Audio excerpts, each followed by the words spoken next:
Hi, Leela and Arjuna. I am going to read you another book today called Raising Dragons. And yes, it's another dragon book. I waited till tonight to read it because it's actually a really long book. So I may be asking less questions and I might be reading it a little bit faster so we can get through it. Raising Dragons. Pa didn't know a thing about raising dragons. He raised corn and peas and barley and wheat. He raised sheep and cows and pigs and chickens. He raised just about everything we needed for life on our farm, but he didn't know a thing about raising dragons. Ma didn't know about dragons either. She made a real home for us, a real nice home for us. But when it came to dragons, she didn't even know what they wanted for dessert. Now me, I know everything about dragons, and I knew they were for real.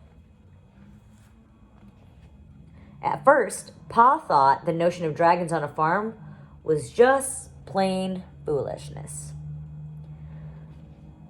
I'm not too particular about fanciful critters, and I don't have any time for any make-believe, he told me one day. So when Pa said he didn't want to talk anymore, I knew I'd better keep my opinions to myself. I did my chores with my thoughts in my head at one end of the barn while Pa worked at the other end with his thoughts. I remember the day my life with dragons began. I was out for my Sunday before supper walk. Near Miller's Cave, I came across something that looked like a big rock, but it was too round and too smooth, not hard enough to be a rock. Carefully, I rolled it into the cave and went to fetch Pa. What do you think it is, Pa? An egg. A big egg, was all he said. Now, you stay away from that thing, daughter. No telling what'll come out of it. I couldn't tell if Pa was more scared than worried. You just stay away from that thing, you hear me? Oh, wait. You just stay away, you hear me? He was talking to the egg. Oh, cute. I always minded my parents. Never had a reason not to. And I tried to mind Pa now, but I could not stay away. Day after day, I'd go to Miller's Cave to wait and watch and wonder, what is coming out of that egg? One night, I couldn't sleep. I got out of my bed and climbed out of my window onto the perch Pa had made for me in the oak tree. But a loud noise broke the stillness of the night. Crack! It was probably louder than that. I heard it again, this time louder than before. It was coming from Miller's Cave. At the first hint of dawn, I headed toward that sound. There in the corner of the cave, where I'd left it, was the egg. And pushing its way out, like I've seen so many times that baby chicks do, was a tiny dragon poking through that shell with its snout. It was love at first sight. Hey there, little feller. Welcome to the world, I sang, soft and low.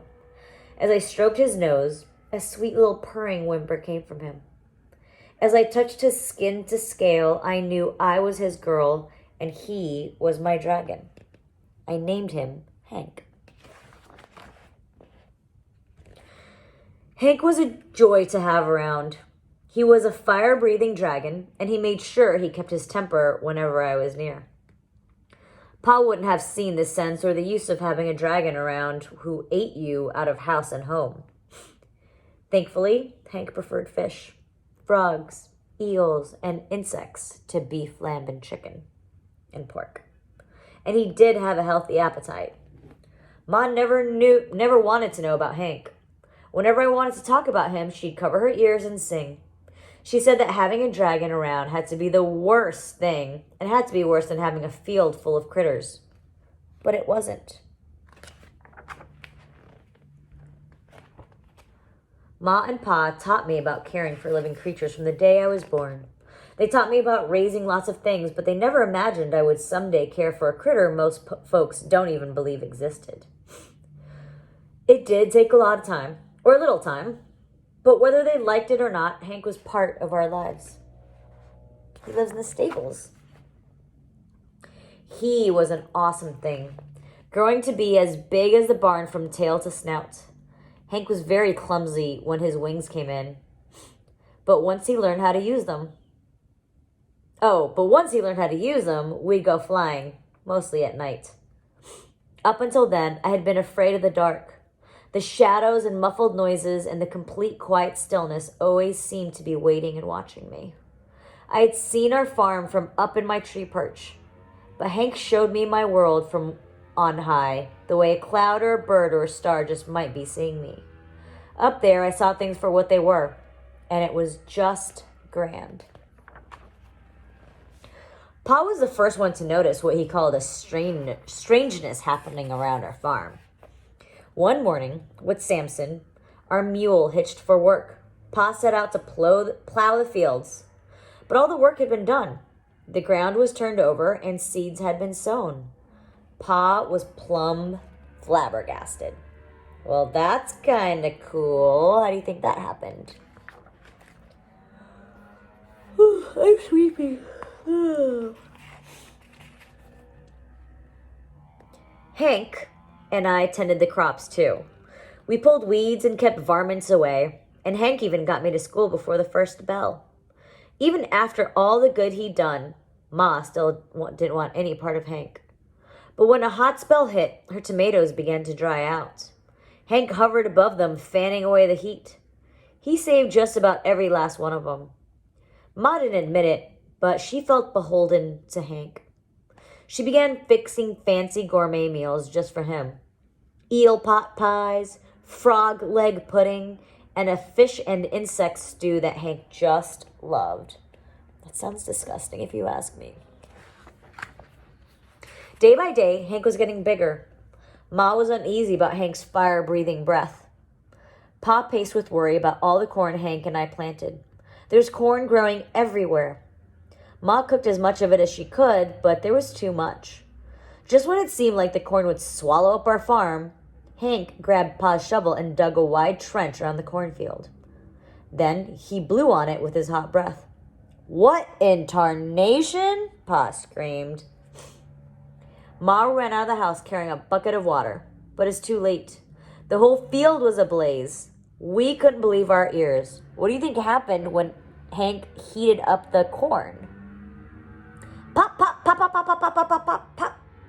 Or our eyes. Hank was making, what do you think, Leela? Popcorn. It took an entire week to salt and bag it. We sold it all at a profit.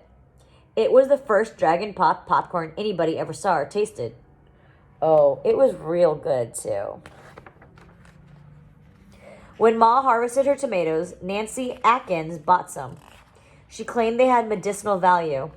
She said they cured her gout. Pretty soon, folks wanted dragon-grown food like they wanted medicine or magic cures. But there was nothing medicinal or magical about it. It was just Hank. The crowds and attention decided his fate. One evening, Ma and I were sitting in front of our pot-bellied stove. She was shelling peas while I read Murdoch's Adventure Atlas of the Known and Unknown World, a book I got from the library that morning. In that instant, I realized what I needed to do. Come morning, Hank and I set out for the dragon-shaped landmass floating in the middle of the ocean. There were dragons everywhere. They put us up in their best hotel, invited us to eat in their best restaurants. Hank felt right at home. When I saw Hank playing run and fly and chase, I knew he had found the perfect place to be. All in all, it was a great vacation. It's kind of a cool place, huh? But at the end, it got real hard. I had to say farewell to Hank. At least for now. Normally, I don't get mushy at departing, but when Hank turned to me and called me Cupcake, I boo-hooed a heap. Cupcake? That was your nickname, Leela, that I gave to you when you were a baby. Just as I was about to board my plane, Hank stood there on the runway trying to hide a wheelbarrow behind his back. His toothy grin lit up that cloudy day. That wheelbarrow was full of... What do you think, Leela? Rocks? Mama squealed in puzzlement. Leela, do you think Hank gave her rocks? Do those look like rocks? "'Tain't rocks, Mother. They're eggs. Dragon eggs," I exclaimed. Pop beamed real proud. Each egg looked different from the rest. One glowed, one glistened, another one flickered, and one even sparkled. I stood admiring the lot of them. Looking at those eggs, I thought about my Hank. For now he was out there somewhere in the world. I knew I'd see him again. Wondering when was the only thing fixed in my mind. But in the meantime, I knew what I had to do. The same way Pa knew that farming was in his blood. I knew that raising dragons was in mine. There are some things you just know. Oh, look at all those baby dragons. Leela, you'd be great at raising dragons, I think. I hope you guys loved it. Mwah.